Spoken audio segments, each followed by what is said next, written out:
Hello, ഞാനിന്നൊരു Thiruvathira പുഴുക്ക് ഉണ്ടാക്കാൻ പോവുകയാണേ. അതിന് വേണ്ടിയിട്ട് പച്ചക്കായ, ചേമ്പ്, കൂർക്ക, കാച്ചിൽ ഇതൊക്കെയാണ് ഞാനെടുത്ത് നല്ലപോലെ കഴുകി ഇത്ര വലിപ്പത്തിൽ കഷ്ണങ്ങളായിട്ട് മുറിച്ചിടണം.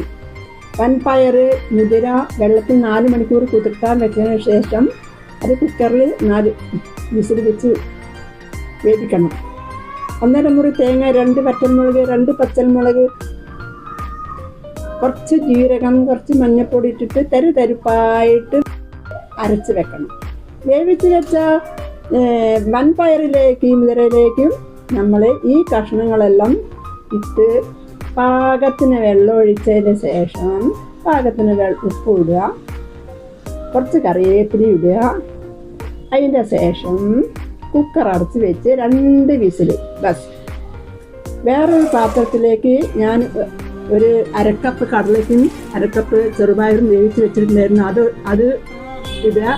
അതിന് ശേഷം ഈ വേവിച്ച് വെച്ച കഷ്ണങ്ങളും വൻപയറും കൂടി നമ്മൾ ആ പാത്രത്തിലേക്ക്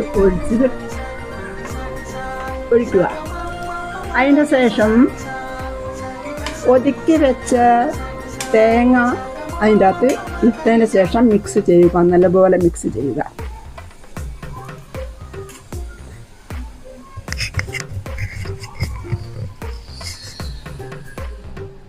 നന്നായി തിളയ്ക്കുന്നത് വരെ കുറച്ച് നേരം വെയിറ്റ് ചെയ്യുക. അടിയിൽ പിടിക്കാണ്ട് സൂക്ഷിക്കണേ. ഈ വെള്ളം കുറച്ച് നേരം വെള്ളം വറ്റണം.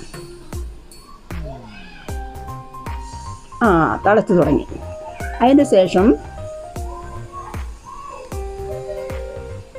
ഇത് ഓഫാക്കി വെച്ചാൽ പിന്നെ തന്നാലെ അതിൻ്റെ വെള്ളം വറ്റിക്കോളും. പിന്നെ പുഴുക്ക് പോലെയാവും. അതിലേക്ക് പാകത്തിന് വെളിച്ചെണ്ണ ഒഴിച്ചു നല്ല സ്വാദിഷ്ടമായ നല്ല ഹെൽത്തിയായ തിരുവാതിര പുഴുക്ക് റെഡിയായി. ഇനി ഞാൻ വിളമ്പട്ടെ. ഇത് എൻ്റെ തിരുവാതിരയ്ക്ക് ഞാൻ ഉണ്ടാക്കിയതാണ്.